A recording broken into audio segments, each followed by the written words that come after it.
Good day everyone, so welcome again to RBSL free tutorial. So in this lesson, I'm just going to show you the software that I use for my photography and the tool that I'm using for editing my photos, and it's Gimp. It's actually a free and open source raster graphics editor that is for free, and you don't have to pay for anything. Once you download it and you use it, you don't need to pay a monthly subscription fee, and that's why I'm using it mostly for photo editing and doing some cartoonization of some of my projects and graphic design.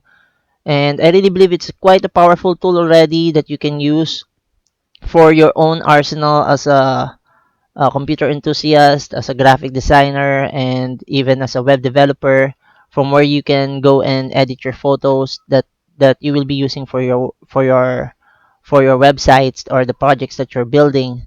So you just need to go to the website, go to the download link here. The current version that I'm using is 2.10.6. So let me just open that up. So guys, it's an open source image editor, and if you go to the download link, you would see that the version that is currently available now is 2.10.14. So you can install it, guys. I will be running you through the process of installing it perhaps in another tutorial video, but for now I just want to give you an overview on how I use this for photo editing. So there are a lot of ways on how to use this for editing and improving the quality of your photos, guys.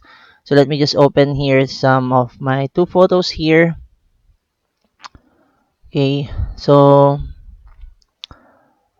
as you can see, I have some photos here that I've taken, and one way of actually improving the quality of your photo will be to use the color balance, or just go to colors, the colors tab. I'm going to be explaining to you the different interface here, perhaps in another video, but for now, I just want to go and give you an idea on why I'm telling you that this is quite a cool tool, an awesome tool that is for free. So as you can see, I can lighten up the photo or improve the quality of the photo just by using curves here. I can also go here and I can just go and try to improve the color balance here. So I can improve the magenta or the blue color side here. I can even improve the green colors.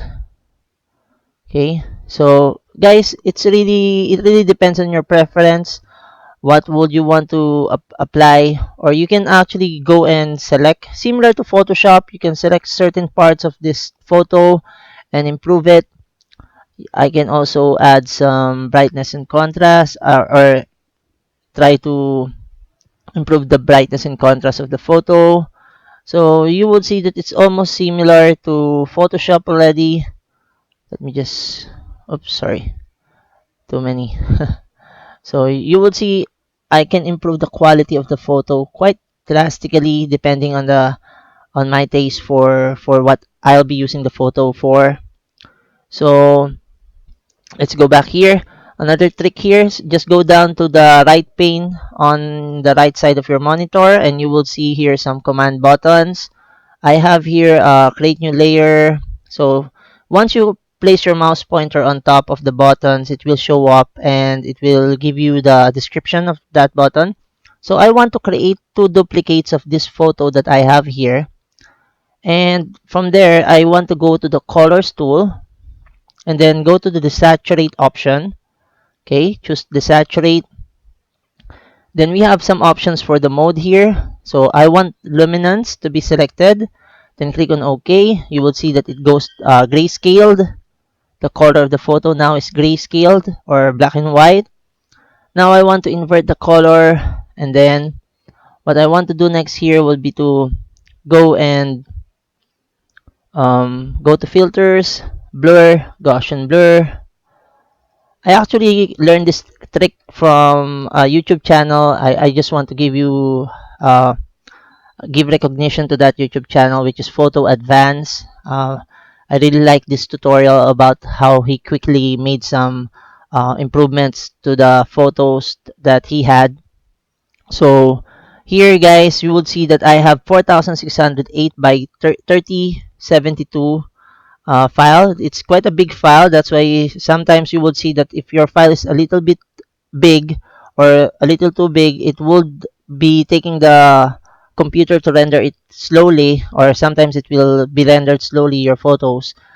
But for now, I'll give you a trick on how to go and um, make your file or scale down your file to a smaller size. But for now, I just wanted to show you here the trick that I learned from Photo Advanced YouTube channel. I just want to give recognition to that channel. This is actually one of the quickest way on how you can improve the photos that you're doing. So now I want to go to this right pane here, and I'm going to decrease the opacity down to 35 or less, but you decide depending on the photo that you're using, guys. So now after I've decreased that, I would want to merge it down. So right click on your mouse button and then merge it down. So you will see it has now merged with the second layer here, or the second duplicate, or the first duplicate, sorry. Now, what I want you to do is to go to the mode option here. I want you to look for the option and scroll down. Just click on the the option here, and you will see here the green merge option, and you will see how greatly it enhanced the photo. And if I try to remove or hide the second photo here, you will see there's more vibrance with the photo that we have just applied some editing using the photo editor. So you can actually choose some other options here, but I just believe the green merge option is quite cool, and it's really the one that I normally use for my photos when I'm editing them.